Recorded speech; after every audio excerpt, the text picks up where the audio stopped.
নমস্কার বন্ধুরা, আমি অরিন্দম চলে আসলাম আজকে এই মুহূর্তে বিরাট বড় একটা আপডেট নিয়ে। মমতা বন্দ্যোপাধ্যায় কিন্তু গত পরশু দিনই কিন্তু বলেছিলেন যে আমরা সুপ্রিম কোর্টে যাব। সো ওনার কথা অনুসারে কিন্তু সুপ্রিম কোর্টে চলে গেল। চাকরি বাঁচাতে, যারা দুর্নীতি করে চাকরি পেয়েছে তাদের চাকরি বাঁচাতে সুপ্রিম কোর্টে চলে গেল রাজ্য সরকার এবং কমিশন। সো বন্ধুরা, ভিডিওটা কিন্তু খুবই গুরুত্বপূর্ণ হতে চলেছে। আমি কিন্তু গত আগের ভিডিওতে বলেছিলাম যে কেন পুরো প্যানেলটাকেই বাতিল করে দেওয়া হলো। অনেকেই বলছিল যে রায় ভুল, এই ভুল সেই ভুল, ঠিক আছে। অনেকে বলছিল রাজনৈতিক ইয়েটা কেন হয়েছিল, আমি কিন্তু আগের দিন যুক্তি আমি দিয়ে দিয়েছিলাম। সো আর এই আজকে যেটা নিউজটা আছে যে সুপ্রিম কোর্টে কিন্তু প্রধান বিচারপতি VY চন্দ্রচূড়ের বিচারপতির কিন্তু ডিভিশন বেঞ্চে ওঠার কথা কিন্তু বলেছে। সম্ভবত দুদিনের মধ্যে শুনানি হতে পারে, আগামীকালও হতে পারে এবং স্টেটাও পড়তে পারে। সো ভিডিওটা কন্টিনিউয়াসলি করুন। আদালতের নির্দেশ নিয়ে মামলাকারী এবং আইনজীবীদের মধ্যে পরস্পর বিরোধী ঘিরে তৈরি হয়েছে দ্বন্দ্ব। এসএসসির সমস্ত চাকরিহারা প্রার্থীদের কি নতুন করে পরীক্ষা দিতে হবে? এটা আরেকটা কোশ্চেনের অ্যান্সার কিন্তু আপনাদের আজকে দিয়ে দেবো। কলকাতা হাইকোর্টে চাকরি বাতিলের সিদ্ধান্তকে চ্যালেঞ্জ জানিয়ে সুপ্রিম কোর্টে গেল রাজ্য সরকার।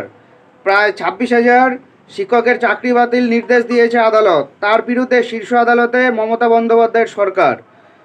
হাইকোর্টের নির্দেশে চাকরিহারাদের কি করে নতুন পরীক্ষা দিতে হবে, নাকি পুরনো ওএমআরের পুনর্মূল্যায়ন করে যোগ্যতে চাকরি দেওয়া হবে? মামলাকারী এবং আইনজীবীদের মধ্যে পরস্পর বিরোধী ঘিরে তৈরি হয়েছে দ্বন্দ্ব। কমিশন কেন অযোগ্যদের বরখাস্ত করলো না? এসএসসি ও রাজ্য সরকারের ভূমিকা নিয়ে প্রশ্ন চাকরিহারাদেরও একাংশ। এই আবহে শীর্ষ আদালতে রাজ্য সরকার। বুধবার রাজ্য সরকারের তরফে সুপ্রিম কোর্টে SLP দায়ের করা হয়েছে। বিষয়টি নিয়ে যাতে দ্রুত শুনানি করা যায় সেই নিয়ে দ্রুত শুনানির আবেদন করেছে রাজ্য। বৃহস্পতিবার অর্থাৎ আগামীকাল প্রধান বিচারপতি VY চন্দ্রচূড় অথবা অন্য কোনো বেঞ্চে দ্রুত শুনানির আবেদন হতে পারে বলে খবর। লোকসভা নির্বাচনে ফল ঘোষণার 15 দিনের মধ্যে নতুন করে নিয়োগ প্রক্রিয়া শুরু করতে নির্দেশ দিয়েছিল কলকাতা হাইকোর্ট। তাই দ্রুত বিষয়টি নিয়ে সুপ্রিম কোর্টে শুনানি চায় রাজ্য। যতদিন না সুরা হচ্ছে ততদিন কলকাতা হাইকোর্টের রায়ে স্থগিতাদেশ চায় তারা।